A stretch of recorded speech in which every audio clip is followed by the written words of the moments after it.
Welcome to the Deep Dive. Today, we're getting into something really core to being human, I think. Something that often just happens under the surface, intuition. Exactly, that gut feeling, right? Or a Yeah. sudden idea. It's powerful stuff. It really is, and it's shaped history, our own lives. Yeah. We want to try and, well, unpack this enigma today. Yeah, and specifically, we're going to look at human intuition, but kind of through the lens of artificial intelligence. Interesting angle. We'll touch on the psychology, the neuroscience, what's actually happening in our brains and bodies. Okay. And, philosophy, history, ethics, and maybe even how AI could potentially work with this human ability someday. It's a big topic. Definitely sounds like it. So Yeah. maybe start with the basics. Psychology first. What is intuition from that viewpoint? Well, psychologists often talk about it as knowledge that just sort of arrives. You don't consciously reason it out step by step. Like a hunch. Precisely. A rapid hunch. It's like your unconscious mind is this super fast computer crunching all your past experiences, everything you know. And then, bam, an answer pops out. Exactly. Much faster than, sitting down and making a list of pros and cons. It bypasses that deliberate thinking. Right, that feeling, that immediate sense of yes or no, even if you can't quite pin down why, it sounds incredibly efficient. Oh, it is. Speed is a huge part of it. That gut feeling is your unconscious analyzing a situation, comparing it instantly to like a massive internal library of patterns and memories.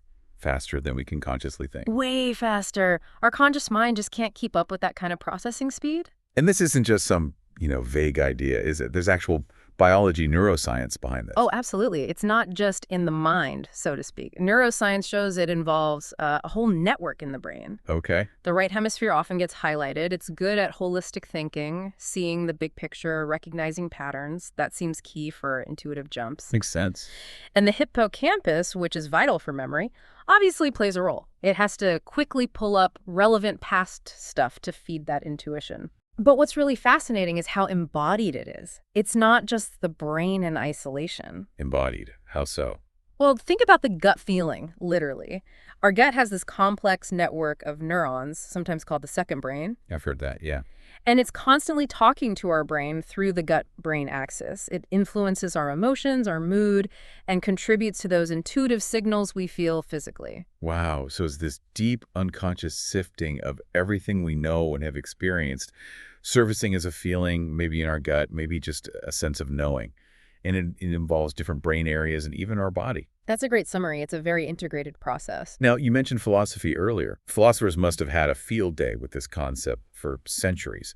Yeah. Where does intuition fit in their world? Oh, definitely. Philosophers have long seen intuition as, well, a fundamental way of knowing things, often distinct from just observing the world or using pure logic. Like a different pathway to knowledge. Exactly. A more direct pathway, perhaps, to understanding certain truth, maybe even moral principles. So who are we talking about? Plato, Aristotle. Yeah, you've got thinkers like Plato who kind of saw intuition as grasping these fundamental forms or ideas directly, almost like remembering something the soul knew before. Okay.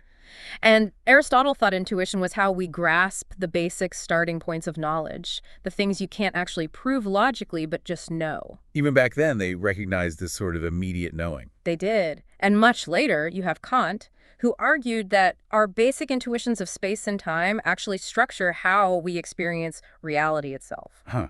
So it shapes our perception. In his view, yes. Yeah. And you could even draw a loose parallel to AI, maybe. How we have to build in ways for AI to process space and time.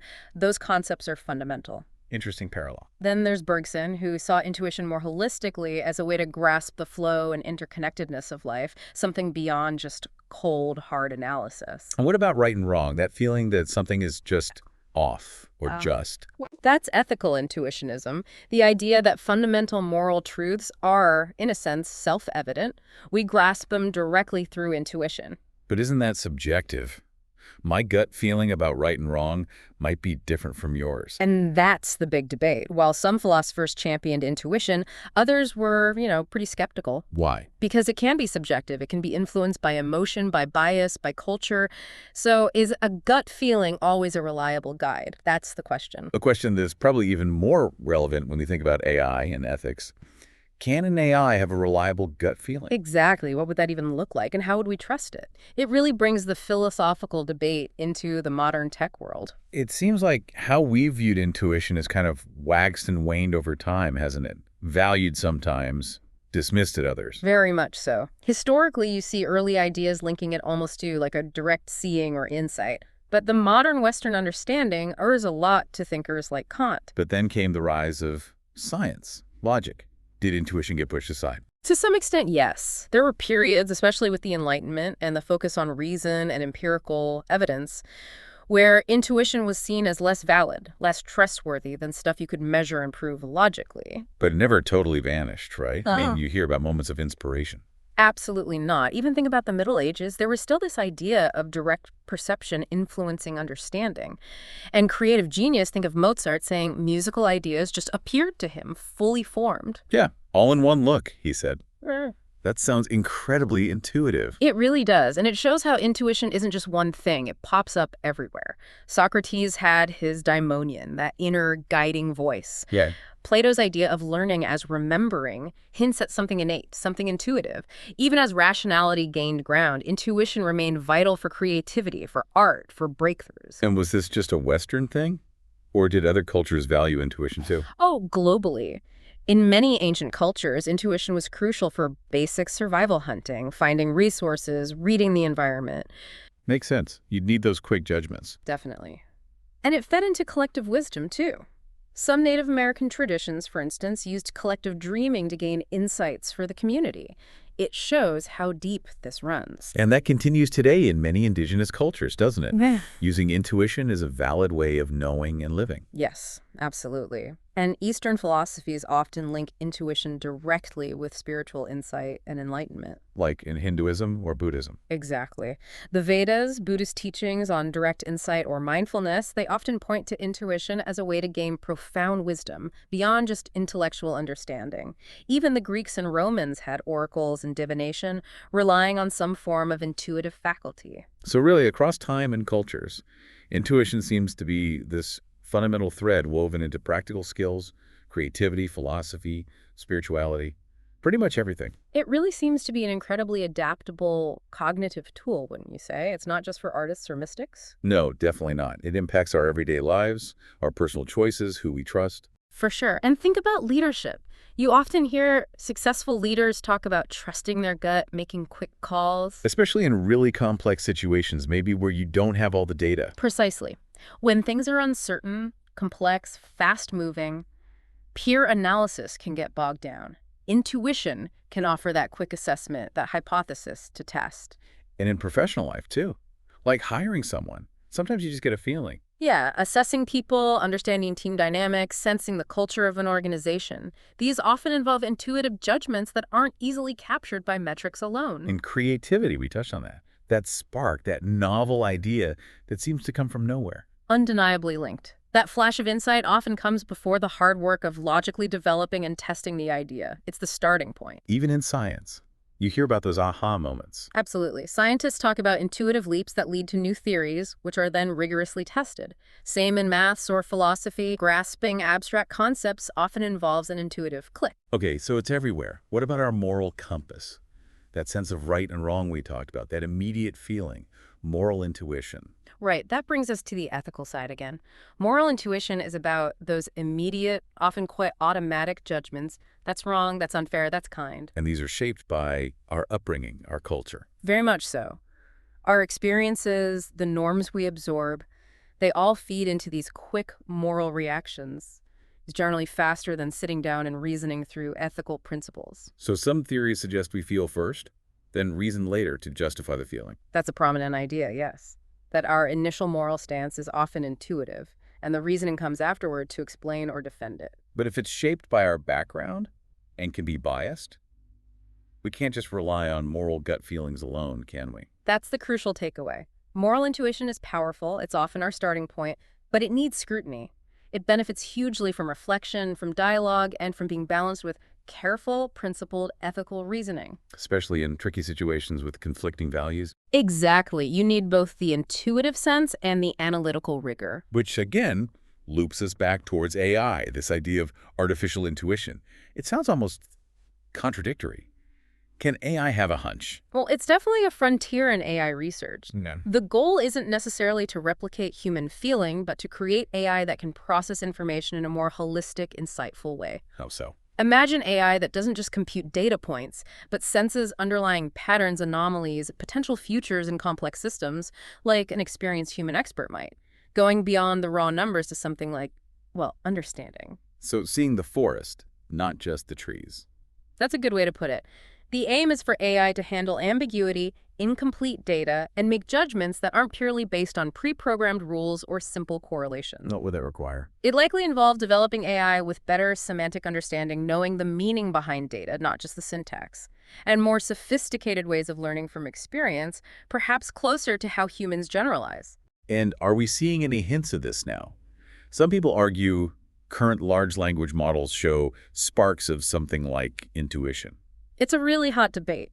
Some researchers look at the way these massive neural networks make surprising connections or generate creative outputs and see parallels to intuition.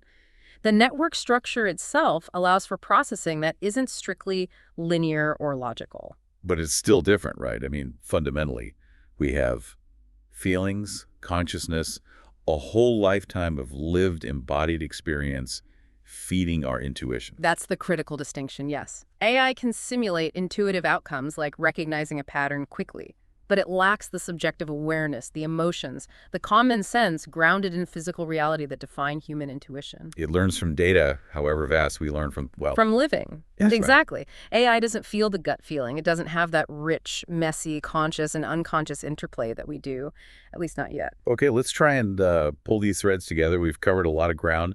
What are the main takeaways from this deep dive into intuition? Sure. I think, first off, it's clear intuition is a basic human cognitive faculty. It's not magic. It's rooted in our brain's unconscious processing of vast amounts of experience. Right. And it's super important for decisions, solving problems, creativity. Yeah. Often getting there before our analytical mind catches up. Definitely. And the experience of it varies that gut feeling, a sudden insight, just a sense of knowing. We also saw it's embodied, the brain and body, like the gut, are interconnected in this. The right hemisphere seems important for the holistic pattern stuff, and neuroscience can actually see specific brain areas lighting up. Correct. Areas like the orbitofrontal cortex, amygdala, insula often show activity.